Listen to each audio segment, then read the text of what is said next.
This is Comic Geek Speak, episode 1711, Comic Talk. We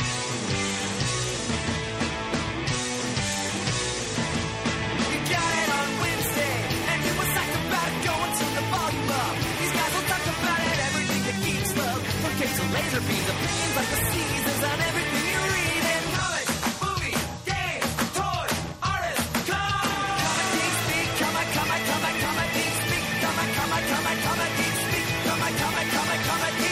Comic Geek. Uniting the world's mightiest heroes. This is...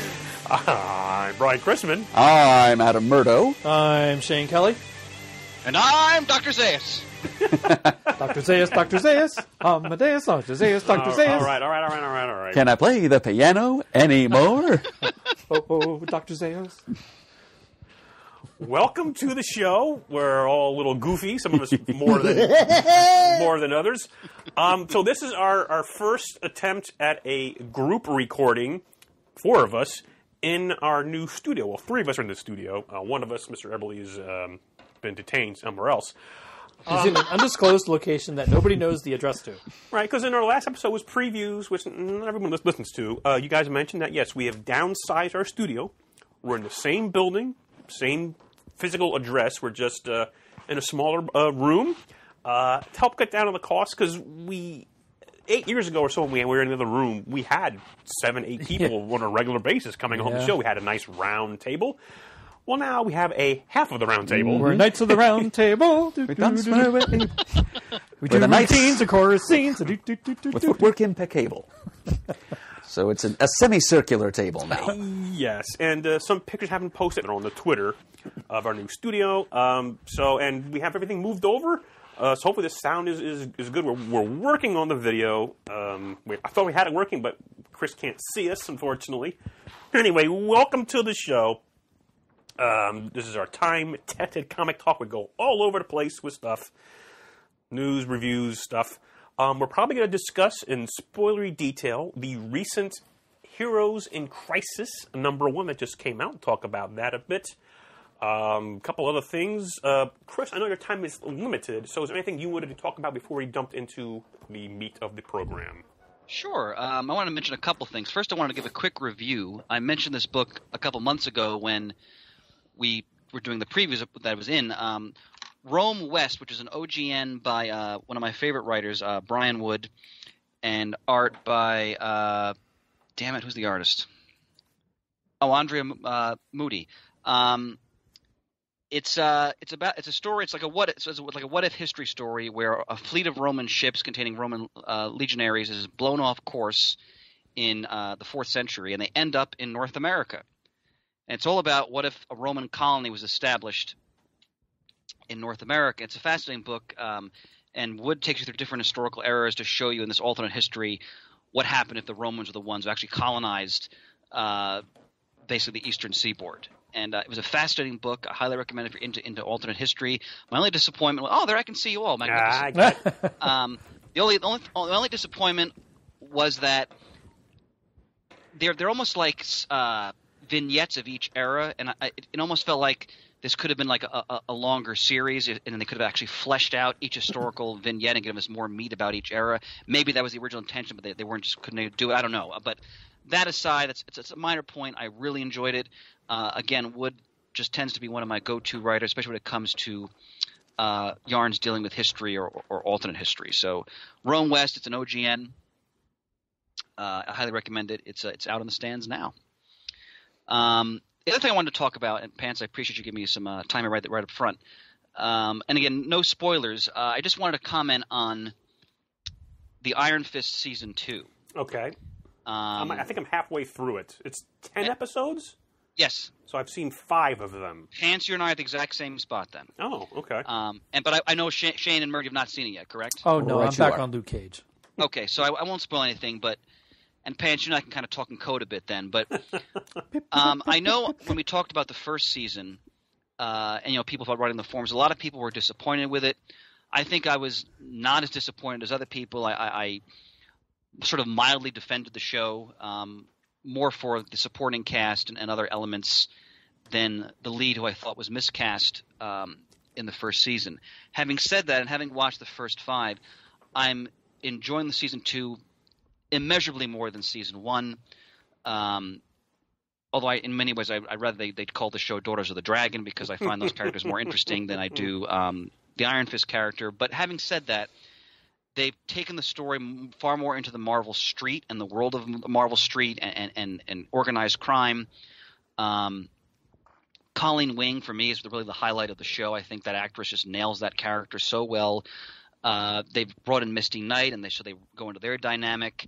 I'm really enjoying how they're bringing more in the history of Kunlun in this season. As Pants knows, that there's a tease in one episode involving a coffin that is very exciting and leads me to think that they're going in a certain direction that may involve sort of the Matt Fraction take on Iron Fist from the what I consider the classic Immortal Iron Fist series. And I also say, to be fair to Finn Jones, it looks like he actually has learned martial arts, at least to some degree this season. I think he had more time to train. And it looks like they're not using stunt doubles as much. That's actually him doing the combat choreography, which is far more satisfying.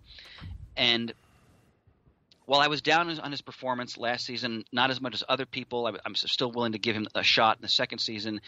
And I think his performance is stronger as well. Having said that, I still think the strength is really like the actors around him and the supporting cast. Especially, I'm a huge fan of the Meekum siblings, especially Ward.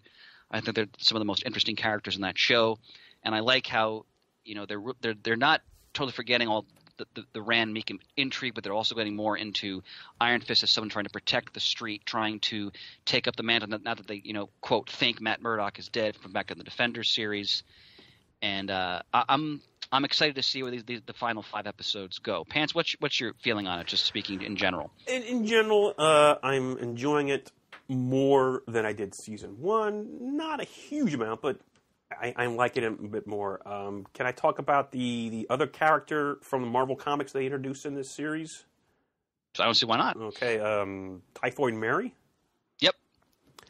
Alice Eve. Yep. Brilliant. I wasn't exactly sure. I think Kevin Moyer, when he was here helping us set the studio up, mentioned Typhoid Mary, and I was going like, oh, spoiler! But I think we would figure it out eventually anyway. But wow, just another. There's so many other plots going on. There's some I'm not too crazy about the Meachums. I'm not crazy about them at all, really. But the intrigue with the Iron Fist and this history that they're delving into, and the intrigue.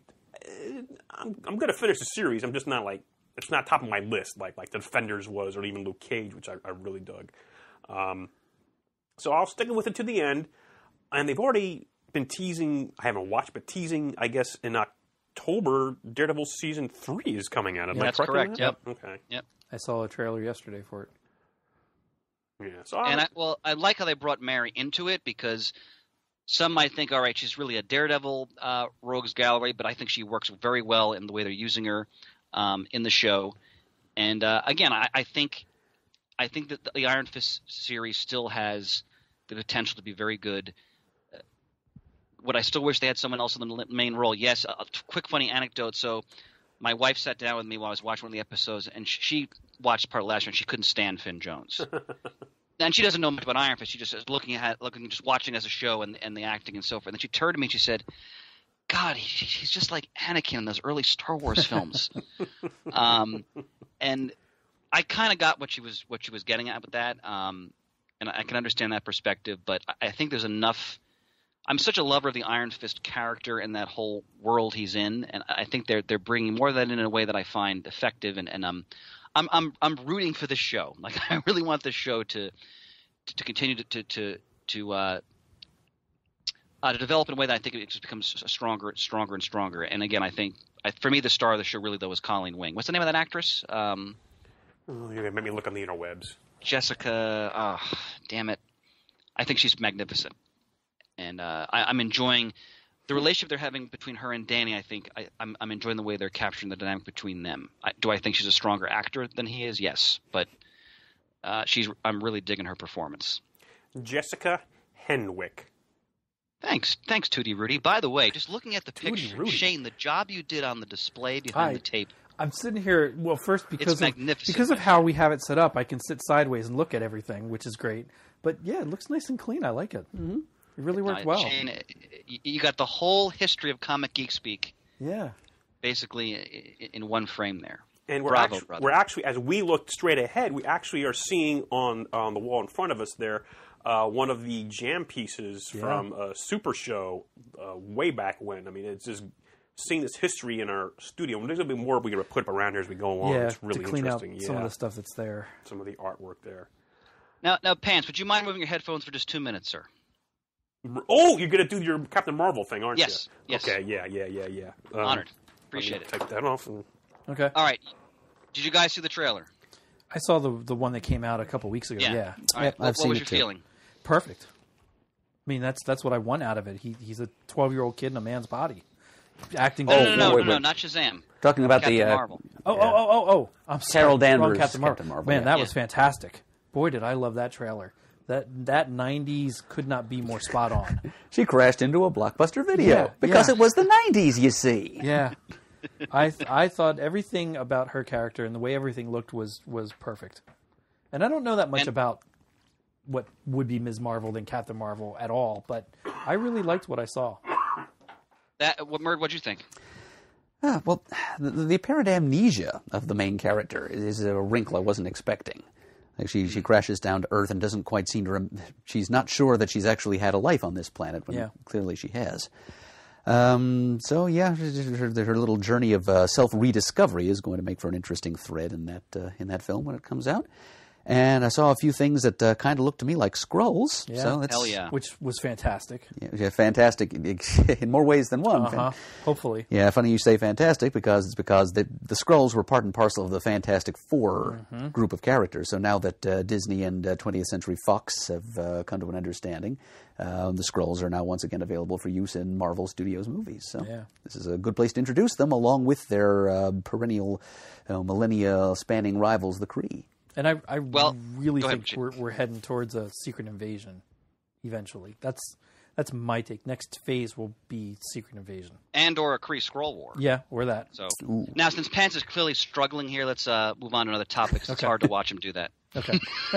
He's got his hands clamped tightly over his ears. He's drumming his head as much as he can. He's cutting off the oxygen. writhing around. The William Tell in his overture in my head there. Thanks, Pansy. Oh, no problem. Anything else on your mind there, Mr. Eberly? Actually, I don't know. I had to bring this up because I just thought it was so bizarre. But I haven't read it. Have you guys heard the brouhaha about the latest Batman comic? Oh, yes. yeah. Batman the Damned, I think it's called. I actually was in Gold Needle Comics on Wednesday, and I guess it's been called now the...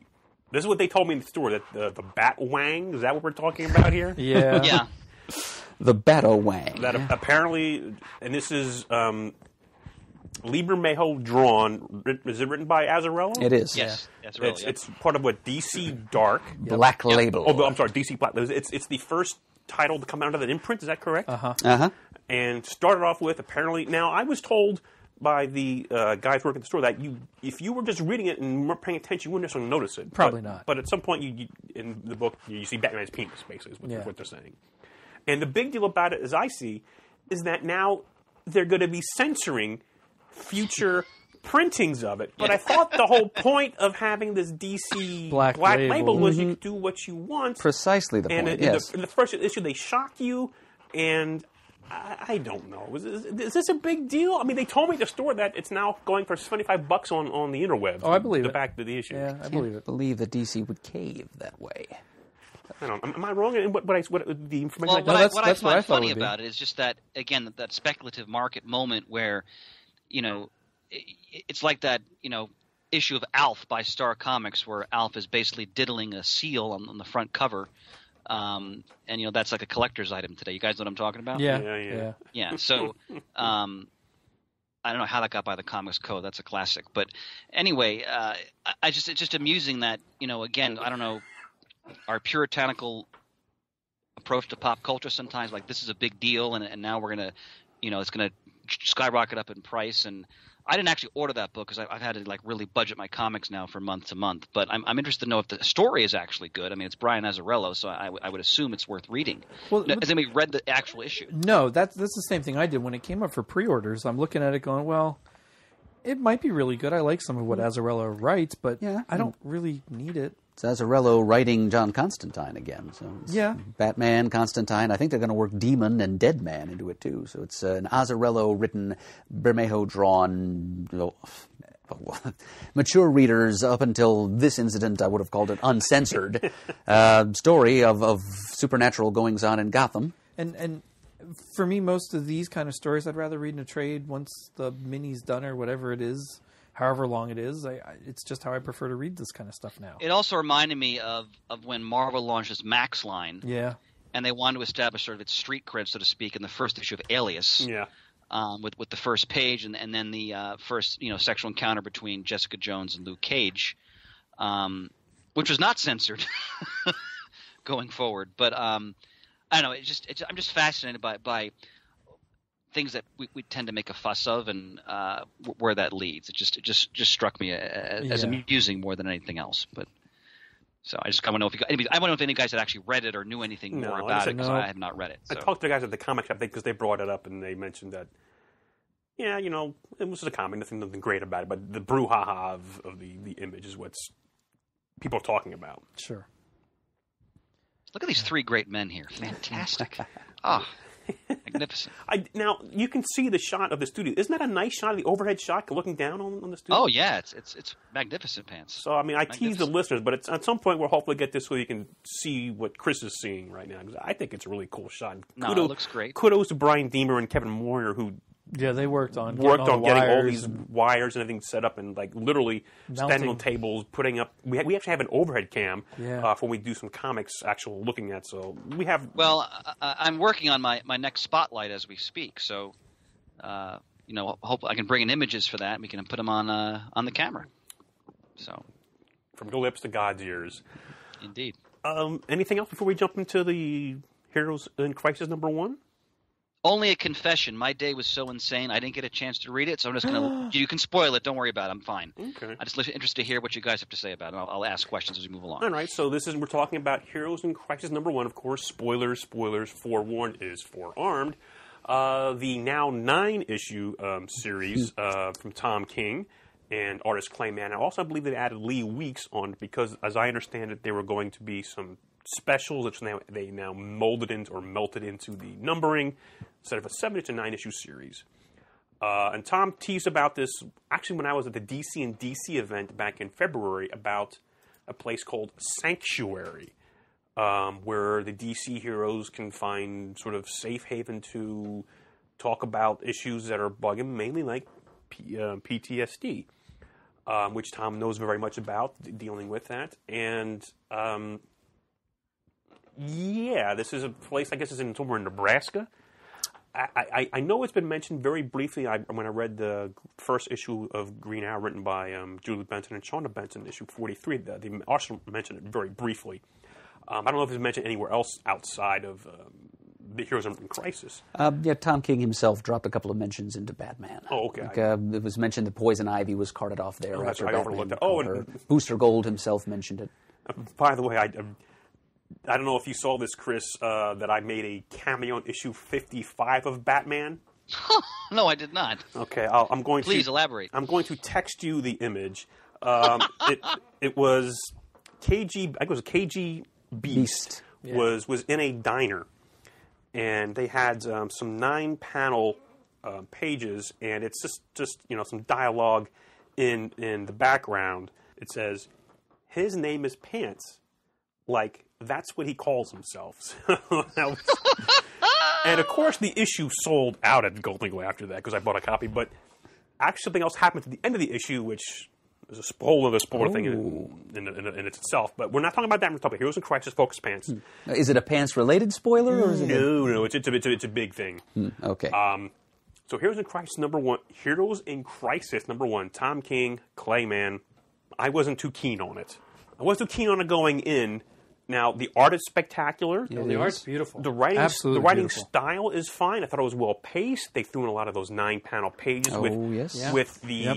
with some heroes talking at the sanctuary, about their problems, what have you. Poor Blue Jay. But it's Harley and Booster talking and fighting, and you see the aftermath of something that happened at Sanctuary. Superman gets there, and he finds some people who... what's the phrase that he uses, I think, when he sees... Confirmed. Yeah. Confirmed. Hotspot is confirmed. And he goes to people who we're I'm assuming are confirmed dead. Yeah. And he gets to a scene Inside. where there's Arsenal and Flash. Wally are dead. West, Wally that West is. Flash Which- dead. White Wally West, that is. Yes.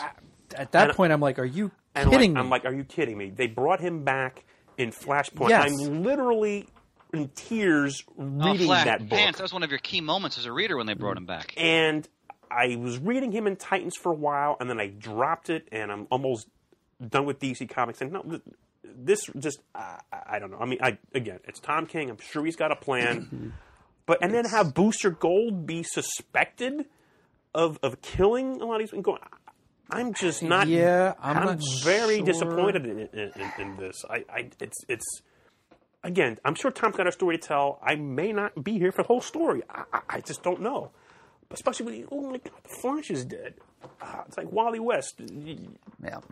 Not only did DC invest so much in the return of this character to the universe, giving him such a high-profile return sequence, that had such an emotional payoff for you and so many other longtime readers. Mm-hmm. I mean, it was pretty strongly implied that a lot hung on his return to the DC universe, that it was setting up future events, maybe teasing that maybe there'd be a tie to other DC timelines as a result of that. He was an important clue to the tie-in that had been stolen from the DC universe and their heroes.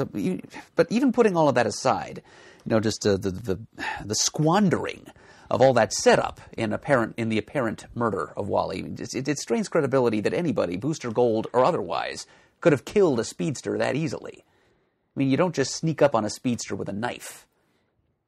Yeah, I'm having a hard time. The issue read sort of quickly and very chaotically, which, all right, I'll give you the chaos part of it because you're not supposed to really get what's going on yet. Mm-hmm. It's in the middle of them learning what happened. It's in the aftermath of whatever Booster did, and Harley comes in. So it's going to be chaotic, and they're fighting each other because they think each other did it, and that's fine. But to kill everybody, especially Wally like that, I was like I've been reading Titans just because Wally's in it. Mm-hmm. So As did I for a while. if he's now gone, I'm going to drop that like a bad habit. Well, he'd been gone from Titans for a month or so. I think. And I'm they couple shook up months they shook up the roster on that title. Let me ask you this, gentlemen, since I haven't read it yet. I'll read it. I'm sure I'll be getting it in my shipment by the end of this week. Is it written in a way that there's easily an out where perhaps he's not actually dead, and this is just a setup for we something don't know that yet. It's comics. There's always an out of some kind. Yeah. There's nothing showing like he's got a hole through his heart or anything like that. They're just saying he's confirmed dead. Yep. He's confirmed And dead. this is Superman saying that. He said they're confirmed. Confirmed. Yeah. So we don't know. Yeah.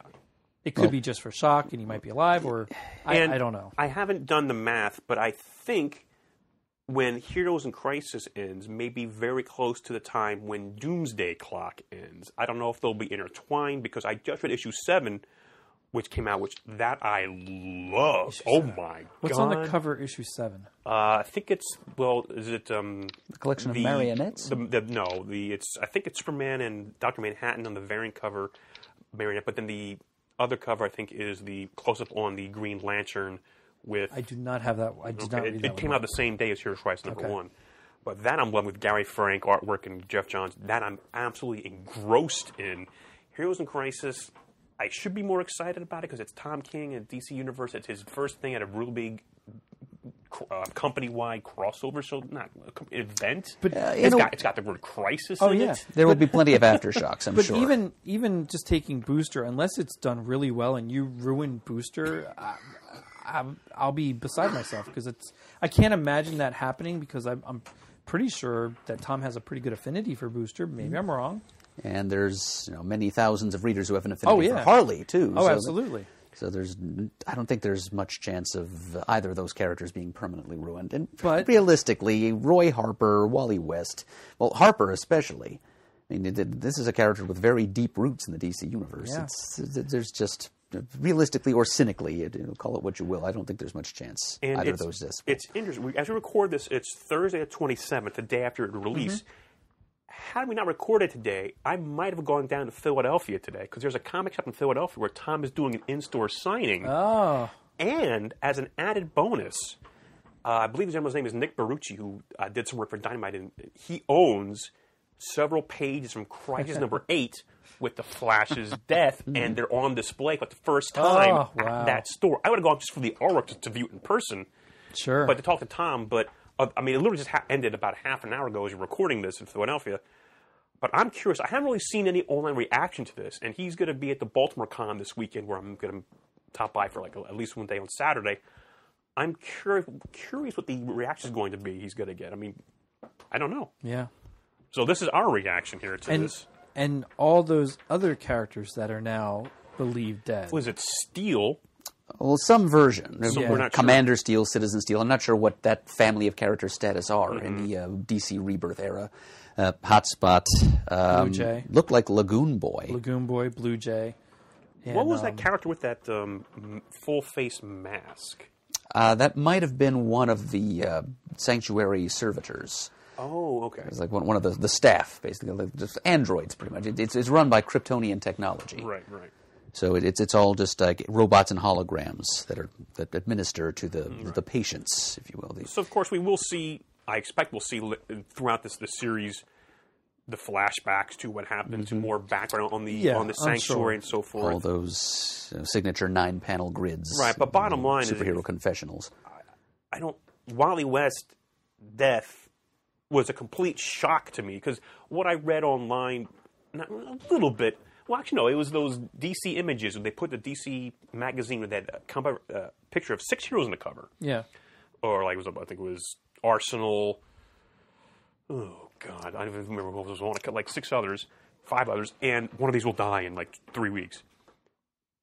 The scuttlebutt I heard is that it's going to be Kyle Rayner.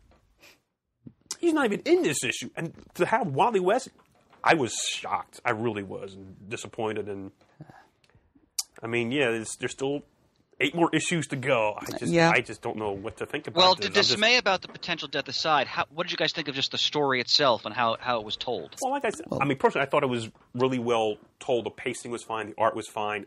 I just didn't care for the content. Okay. If that makes any sense at all. Of course. That makes sense. I have sure, a head of course. cold. Forgive me. My Unless head it comes out throughout the series that those people died for a reason, like defending the people who were getting treatment at the Sanctuary, or some reason they're all connected and were all killed. If it's just mindless, senseless, and all of these characters are truly dead, I'll be disappointed. Because to me, that's just more for shock value, not for storytelling. Now, I guess, depending on the circumstances of whatever Booster and or Harley did, somebody has to die. I'm just surprised at who they chose.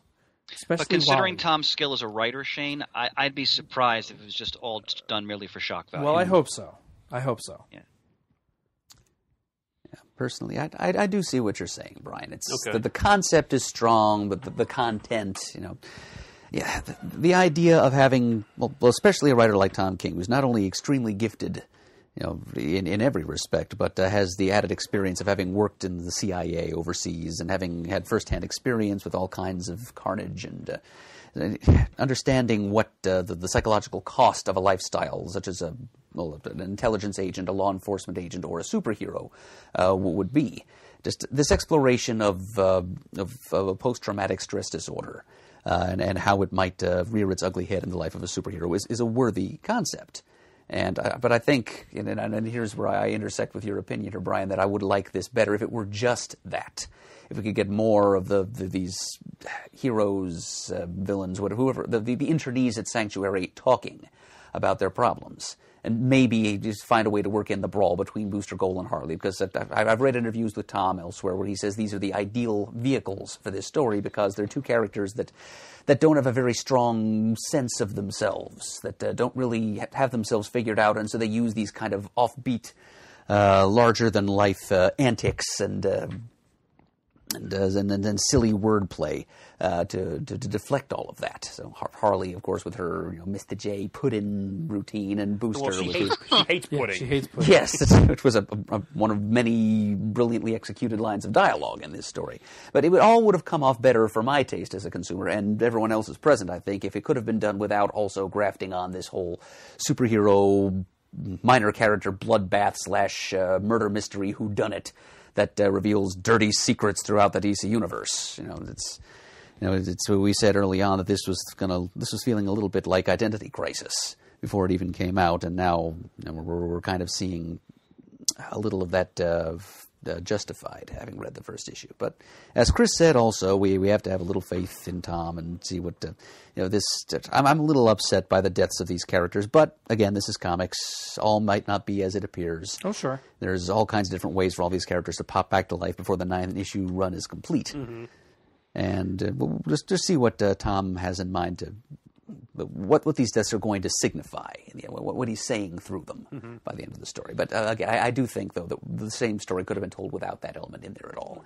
And I'm thinking this is probably something that Tom was strongly encouraged to do by higher forces in the DC editorial hierarchy. Gentlemen, if I may pivot to something before I have to depart for a familial obligation. You may.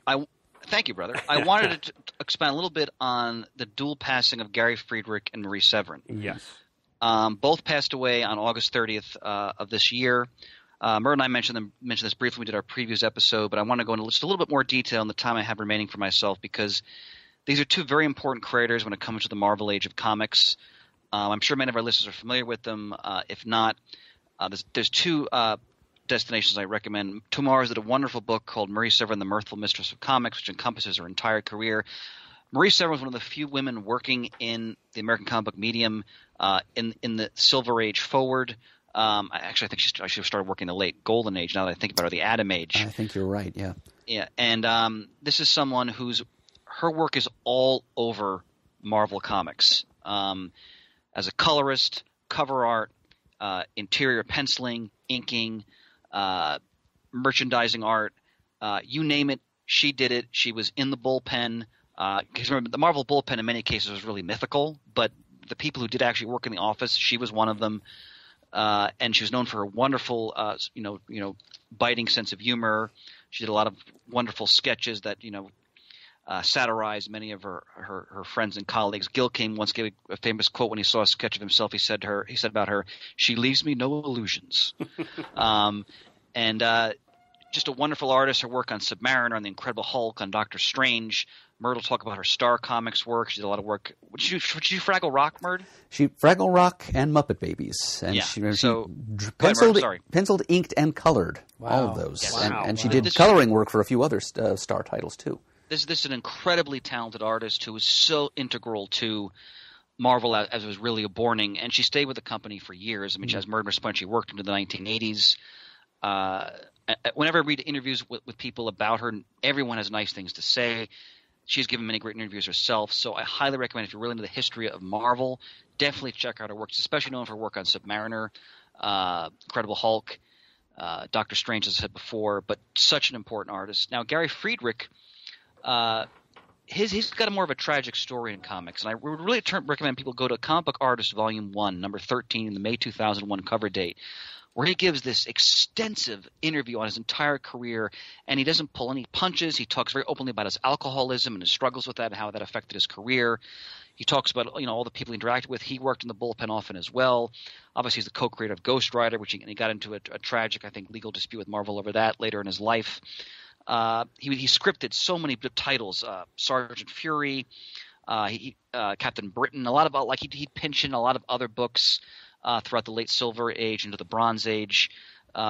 His adaptation of Frankenstein's monster, the Mary Shelley novel with Gary Plug, is one of the best Marvel monster comics of the 1970s.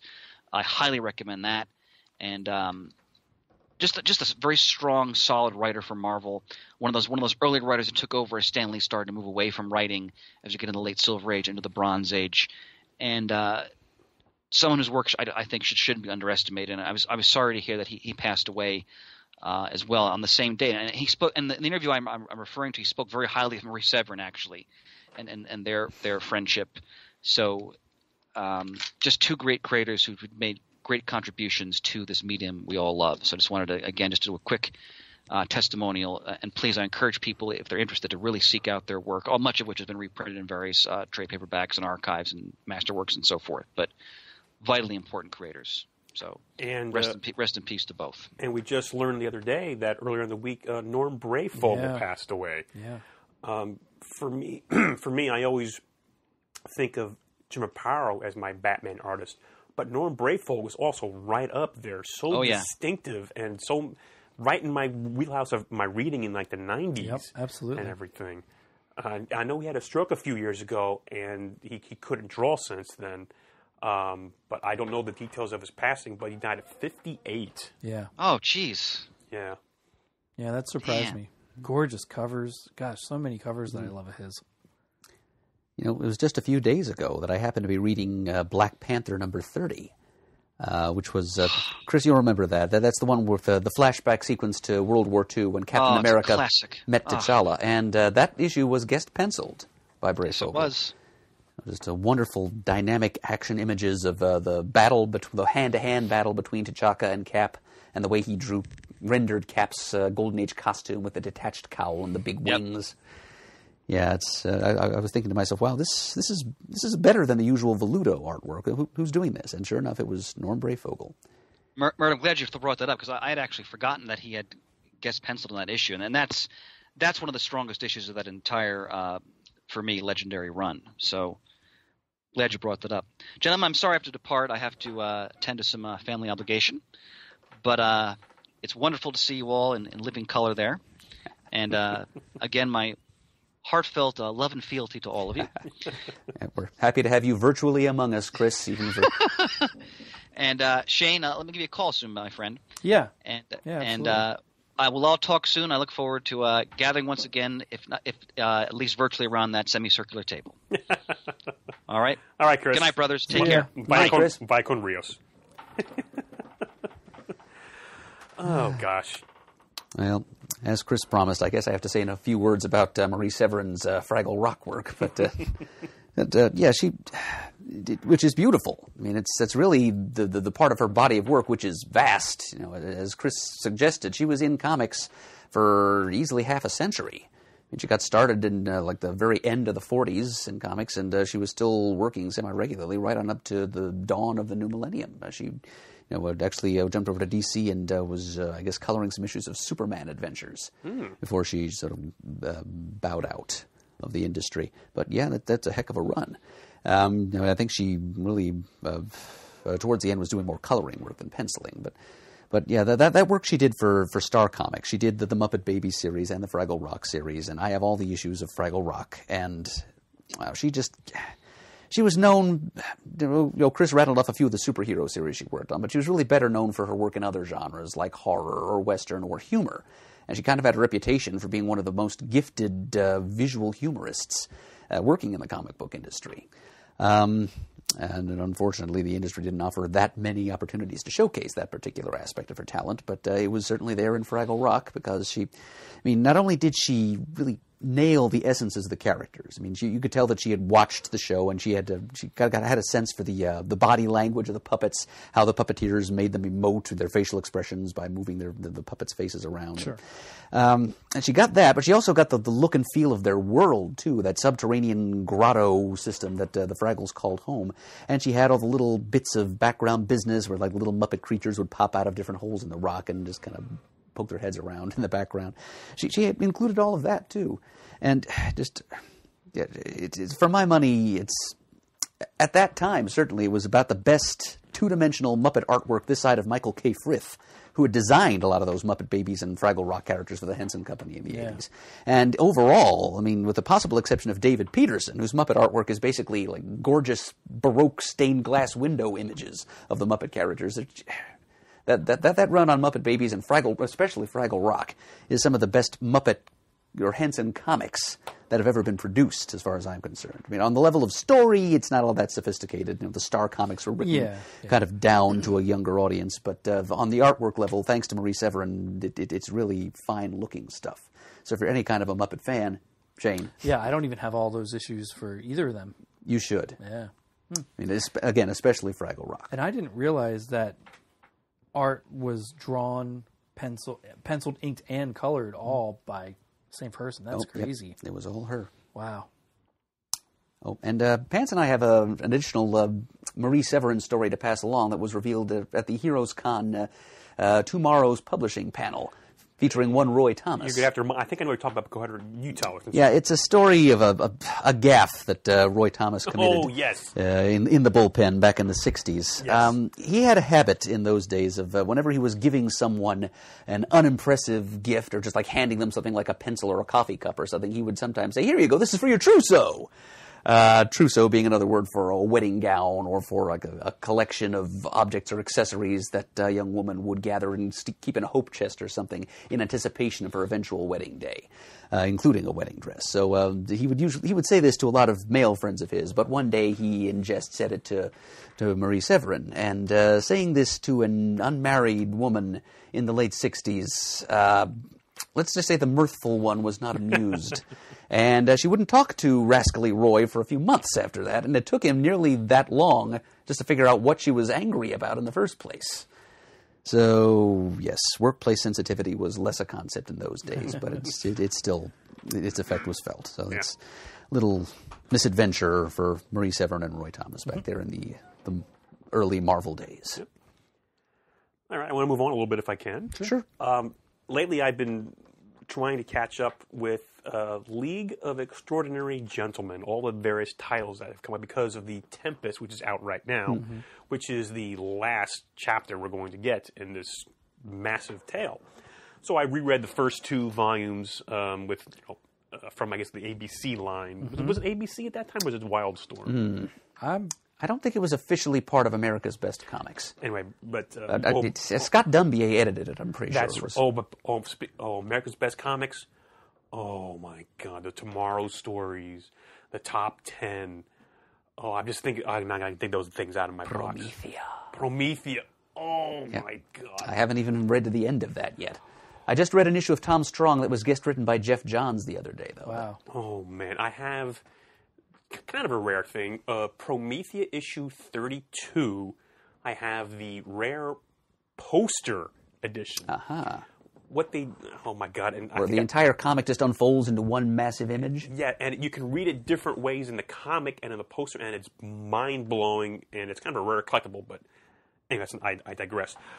But I've been reading some of the back matter, which is really dense and really cool in the League of Extraordinary Gentlemen. But in the second volume, they have the new Traveler's Almanac, which is really dense. Which is Mina Murray and Alan Quatermain traveling around the world and stumbling on every fictional locale in the late 19th, early 20th century literature that Alan Moore could think of. Essentially.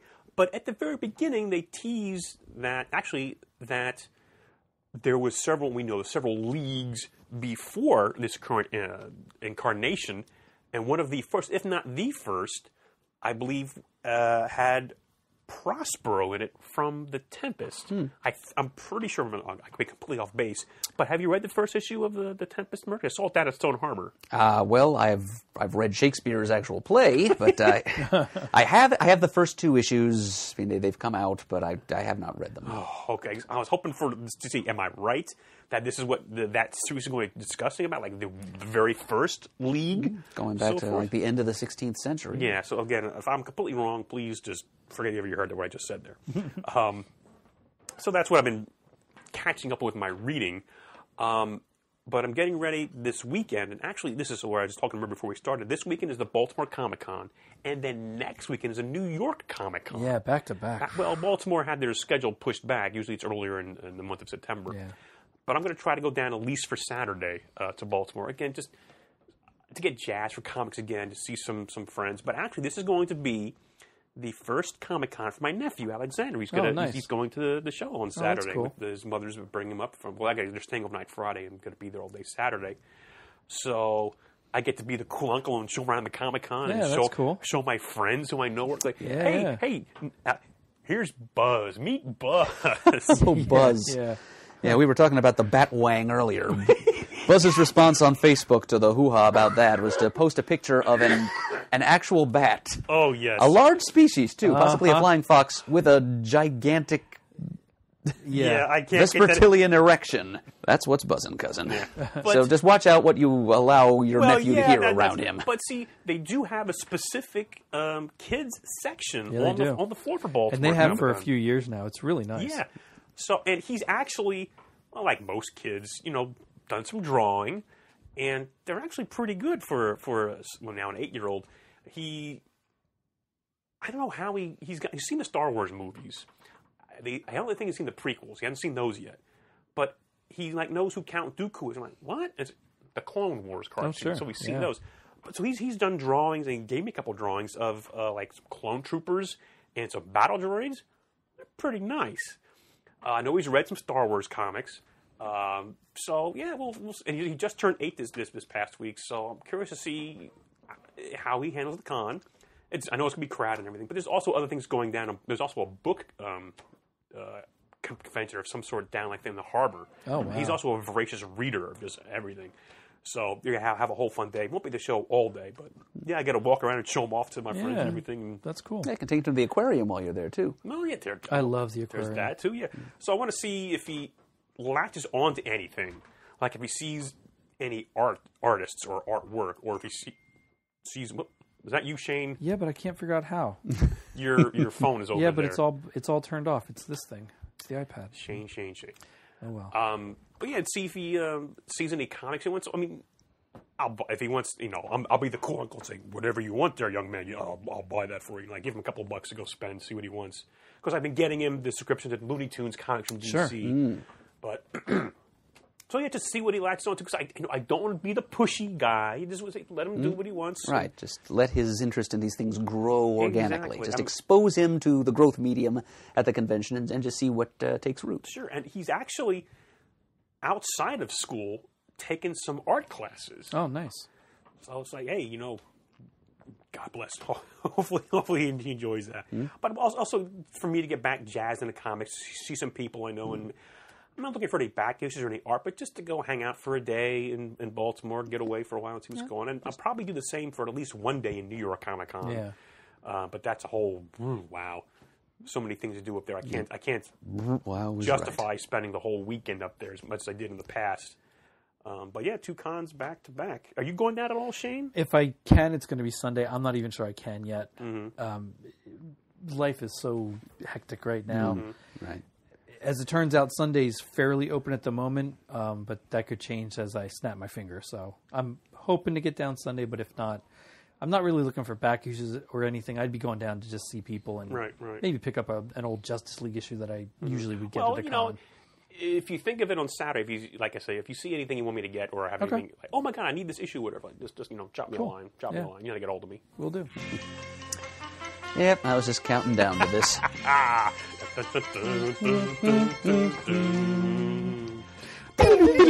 So once again, it's time for Muddle the Murd, our trivia contest here at Comic Geek Speak, where you could win Stuff. And right now we have some original art still up for grabs. What's still up for grabs is this pair of images. First, a Walt Simonson drawn Batman head sketch, and a Zelda Fitzgerald painting by Moritat. Excellent stuff. And they could be yours if you happen to muddle murder. If the lowest prices. And this submission comes to us from Shane Van Dusen. Nice name. He goes, Murd, I have come to muddle. I am a longtime CGS listener, and I'm finally taking my shot at the title. Thanks for all the hours of entertainment and safeguarding my mental stability during some long commutes. Ooh, our pleasure, Shane. Question number 1. DC pre-1970. Oh ho. What is the real name of the man missile from Flash 144, cover dated May 1964? The man missile. Just this talk we had before, maybe. Good night, everybody. I didn't plan this submission out here. Tip your waitresses. I've not heard of this character. Have you, Brian? You probably read that I comic probably at some have, point. but again, I don't have the retain. I don't retain as much as you do. You're like a sponge. Me, I read it and I forget it. Recall. Yep. Well, I can't recall what I haven't read, unfortunately. So, this is going to be a guess, of course. Dirk Grayfield. No, the answer here is Lucas Elrod. Oh, Elrod. Okay. His name is Man Missile, and his last name contains the syllable rod. I'm just reading what the submission here is. Let's move on quickly. Question Luke 2, Elrod. Marvel, 1970 to 2000. What was the name of Danny Moonstone's grandfather? Danny Moonstone's grandfather. I don't even know who Danny Moonstone is. Danny spelled D-A-N-I. Oh. That helps you. Oh, Moonstar. The text here says Moonstone, but I'll let you see what you can do with this. I think he meant Danny Moonstar of the New Mutants, Mirage. Okay. Nuts. Gray Elk. Black Eagle. You were on the Oh, right wow. track there. I had a color and an animal. You sure Jeez. did. Man, that was impressive. Whew. Black First Eagle. seen in the New Mutants graphic novel in 1982. Okay, he did mean Danny Moonstar. But that's all Okay. right. It's, we're not going to invalidate the question No, because we of are that. not. Question And you still got pretty close. Question 3. But close only counts in horseshoes and hand grenades. That's right. Independent post 2000 going for the muddle. Going for the muddle. What is the name of Invincible's Mark Grayson and Adam Eve's Samantha Eve Wilkerson, their daughter? What is the name of Invincible's and Adam Eve's daughter? Yep. Well, I know exactly who I'd use as a lifeline if this were Who Wants to Be a Millionaire. Ian, you're going to have to forgive me for this. I still haven't read past Volume 1 of Invincible. I could tell you Mark Grayson's name.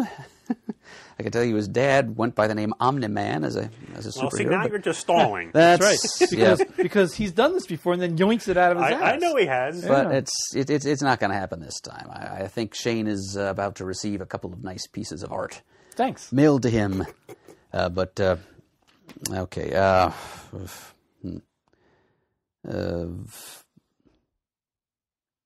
Lily Grayson. Tara Grayson.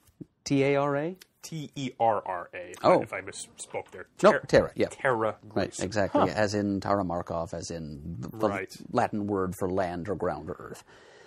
Oh, well, I have been successfully muddled.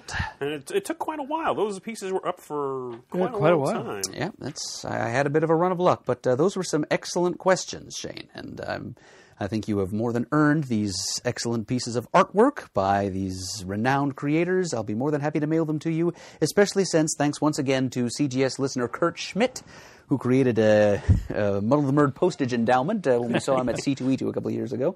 Still haven't spent all that money yet, Kurt, so thanks very much for defraying my mailing costs here for my occasional online failure. And I love knowing more Shanes the better. Growing up, I knew very little to no other Shanes other than the movie.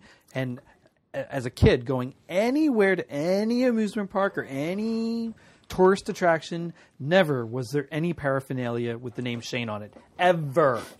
We are out of Bort license plates. Repeat, we are out of Bort license plates. Now there's Shanes, which is fine, but the more Shanes I know, the better. That's all good. Okay. So there you go. And that was the last batch of the artwork we had for a long time from our anonymous art donor. But Wow. he sent us some, and he did mention we have a whole other batch here of original art to go up. So keep sending those submissions in, boys and Yeah, girls, because wow. it could happen. You could too at some point. Muddle the Merd. Yep, Shane did it on his first try. That's right. Yes. All right. Anything else, gentlemen, before we wrap this up? The floor is now yours. I've rambled on long enough. Well, this episode does seem to deal an awful lot of with requiems or elegies for the deceased. Yes, unfortunately, yeah. I think it fitting that we also mention the recent passing of one of our listeners. Yeah. The member of the early brotherhood of CGS Faithful. I'm talking about Rob Taylor. Yes. Of the Taylor brothers, he and his brother Doug. We would see them at conventions fairly often around. Well, they're Jersey boys, I'm pretty sure. And so we saw them at the Wizard World Philly, and they came to our events here. Yes. One time, I remember hanging out with them at Heroes Con. Even they traveled a little bit further afield. But Rob was always just a blast to talk to. Doug was a little more restrained, but he's a big Philadelphia Flyers fan, is what I mainly remember about him. But Rob was the guy who he was outspoken and a little crazy, and he was the guy who collected photographs of people he met at conventions, famous or otherwise, punching him in the face. He had me in the stomach. No. It was. I have one where I'm punching him in the face. So he might have had some people do the stomach too, just for variety's sake. I did the stomach. I punched him in the stomach. It was usually the face, though. He liked to roll with the punches and Right. big faces. And so his taste in reading was a little strange and eclectic too, to reflect his mad genius. And so I decided to mark his passing, which occurred just a couple of weeks ago. His brother Doug put the word out. And it happened fairly suddenly, too, because I know just a couple of weeks before that, I remember you posted that video, Shane, of Tara Strong in the voiceover studio. Yep. And Rob came on and chimed in. Tara Strong is a bleeping legend. And, of course, he didn't actually type bleep. Right. He used the full-on F word for that, but I don't think we want to have to mark this as an explicit episode. But, No. But just to show respect to Tara Strong. And he didn't even type bleep in like I-N apostrophe. He used I-N-G for added All emphasis proper. and respect, because that's how much of a bleeping legend Tara Strong is in the voiceover field. But as I had started to say, I thought I wanted to pay respect to the man. I've had some fine, real good, rollicking and unusual conversations with him at our various events. And I remember at one of our parties at The Works, after hours at one of the super shows, he recommended that I pick up a volume from Fantagraphics Books that was called I Shall Destroy All the Civilized Planets. And this is a collection of some of the comic book work of a man named Fletcher Hanks. His name appears here on the front cover. He was only active in comics for maybe 2.5 years, 1939, 1941. During that time, he put out only maybe 20-odd different comic book stories from fairly minor publishers, like Fiction House was one of them. The two characters for which he's best known are Stardust the Super Wizard, who's here on the front cover, and Phantoma, the Mystery Woman of the Jungle, who's on the back cover. And they are just a couple of nigh omnipotent characters. They really weren't characters so much as forces of nature, like supernatural engines of vengeance. And they were nigh omniscient. They could always tell when atrocities were being committed anywhere. Stardust was more of a science fiction character, so he was out on his private star out in the galaxy someplace. Phantoma focused on jungle land. That's Hanks's term, not mine. But anytime the stories followed a pretty set formula.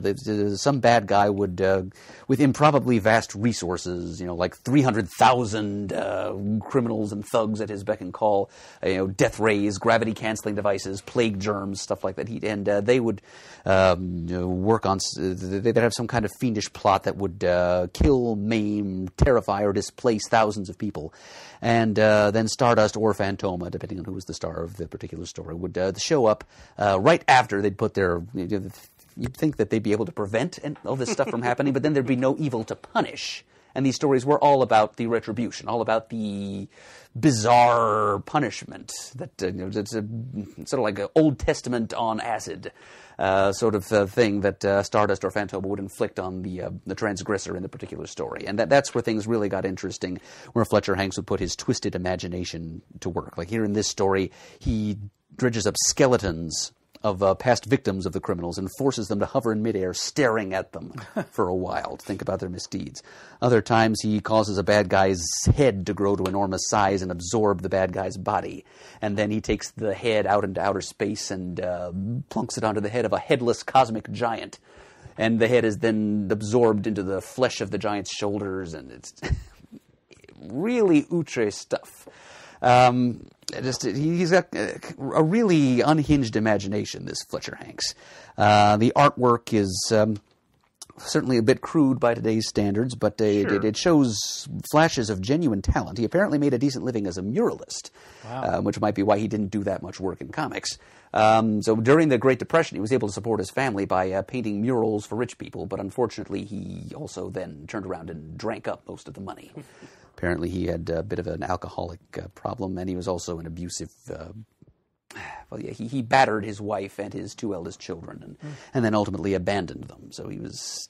We need to separate the man from the work here, I guess is the moral of the story. But there's just really offbeat imagination at work in the way that, not so much in what happens in the stories as what the main characters do towards the end to exact righteous vengeance from the bad guys. There's actually a kind of jazz or beat poetry to the peculiar stilted dialogue that he assigns these characters. Like, for example, "I shall destroy all the civilized planets" is the title to it's a direct quote from one of the stories. There was also a sequel, which was, unfortunately, "You shall die by your own evil device."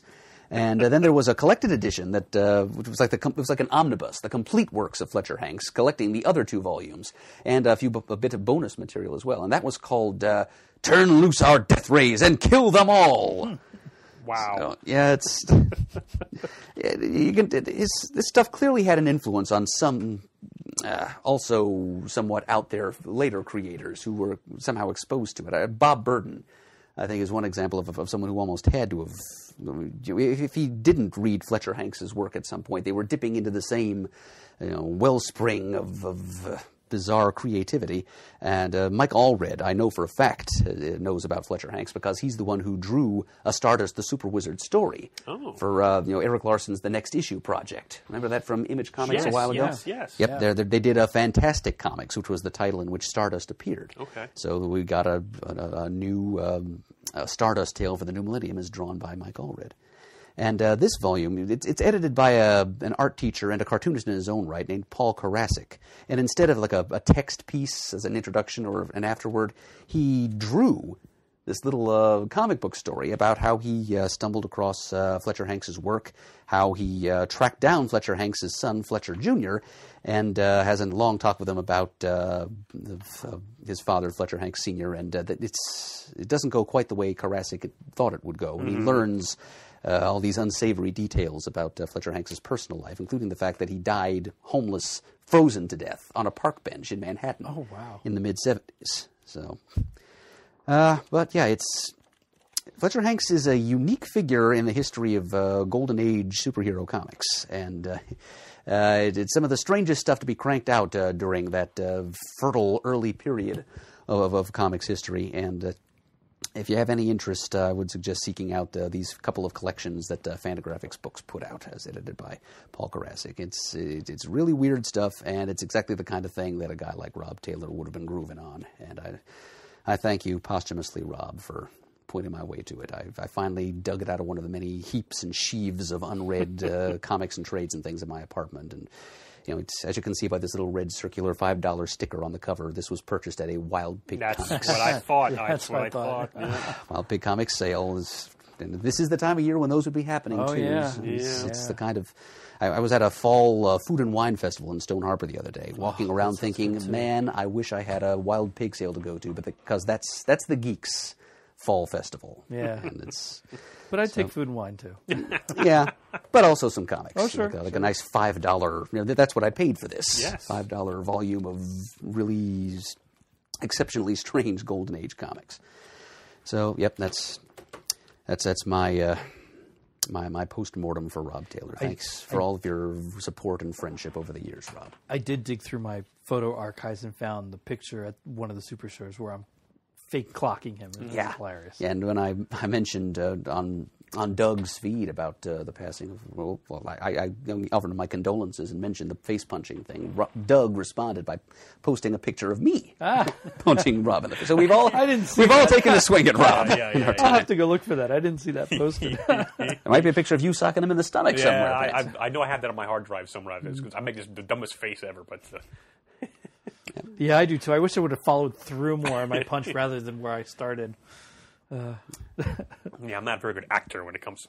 Can you punch me? What? You mean to punch Well, it threw you? me What? off when he asked me. I'm like, Yeah, exactly. What? What? Really? Sure. You're a nice guy. I want to punch you. I don't think I've really punched many people in my life. Rob was the kind of guy who lived in left field. Nothing wrong with that. No, there's quite a few things right with it. That's right. Yeah, that's for sure. All right. Well, if there's nothing else, then I guess we'll wrap it up then. Seems fair. Just hope you enjoyed our all over the place comic talk episodes. Not quite as wibbly wobbly as other ones, but we'll get there. But at least as timey-wimey. That's right. More timey-wimey because we talked about current stuff. Mm-hmm. And what is the date? Is it the last day of New York Comic Con? Sunday, October 7th, I believe at 1:45 p.m. Eastern Time. Yeah. Is the premiere on BBC America. I believe it's like all over the world of the new Doctor. Oh, really? Yeah. God, that's all. I didn't think that was till Doctor later Who, in yeah. October. Excellent. No, Sunday, October 7th. It's going to be in theaters then later on then? I was debating about going to see that, but I can't bring myself to do it. Well, if I see it on the screen on my TV, that'll suffice. Yeah. I think I can find a BBC stream somewhere online like I did last year when they... I'm saving it for Superman. Can we talk about that? Yeah, we didn't. We did while we were setting up the studio Yeah. a week and a half ago, but I don't think we did on the air. Yeah, what is it? Do we have an official date for it? I did post it November 20-something. 27th. Yeah, maybe. Fathom. I guess is it Fathom Events? Yeah, it could I mean, there's going to be a nationwide in certain cities, if you're selected in theaters, a screening of Superman the movie, the 40th anniversary. And I'm like, holy cow! Now, Murd, you're not even old enough to have seen it in the movie theaters. Well, When on its first run. in utero. Really? Oh, yeah, I was born on the very first day of '79. So But did your folks go see it in the theaters? What am I? I choose to believe that they did. They don't remember. I know they saw it. I can't be sure if it happened before or after I was actually born. Because you'll believe a man can fly. Mm-hmm. You could. It was really, Oh my God! Yes. Can you read my brilliantly mind? So looking forward to go see that. And we're trying to get the geek gathering together. Yeah, I you will go with know. my blessings. I know I won't be able to. 'Cause I it's- know I did not see it in the theater. I saw it on HBO a couple years later. I didn't actually see it for the first time until I was like 23. Oh, my God. Oh my God! We never had Well, cable, okay, so I never really had the opportunity. There are several movies that I've just never seen. I won't mention them out loud because it makes me embarrassed that I've never Yeah. seen them. But wow, Superman. Going back to the... All right, so we've rambled on long enough, I believe. Yeah. That'll do it for this episode. Oh, you have the thing ready? I there, got Shane? the thing ready. Yeah, the thing ready because this episode was brought to you by us, essentially. no official sponsor for the episode, but all right, Shane, take it away, sir. Visit us at comicgeekspeak.com to send an email. The address is comicgeekspeak@gmail.com. To leave a voicemail, the number is 267-702-6642. Stop by thecomicforums.vanillaforums.com. Let us know what you think of... Isn't there more to it than that now? I don't know. Maybe there is. Thecomicforums.vanillacommunity.com. Oh, I got to update my spiel. Yes, All the right. latest and longest in a line of URLs. Okay. Follow us on Twitter, like us on Facebook. Thanks to everyone who contributes to the episodes, the shows in every way, shape, and form. We could not do it without you, and we appreciate it. And as always, we are uniting the world's mightiest heroes one listener at a time. You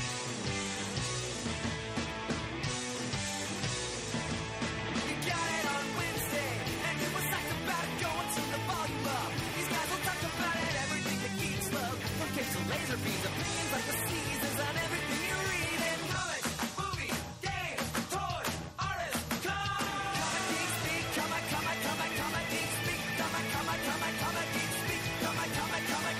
speak, comic geek.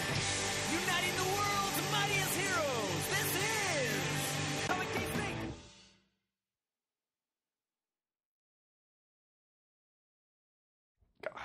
Holy shit! Oh my God!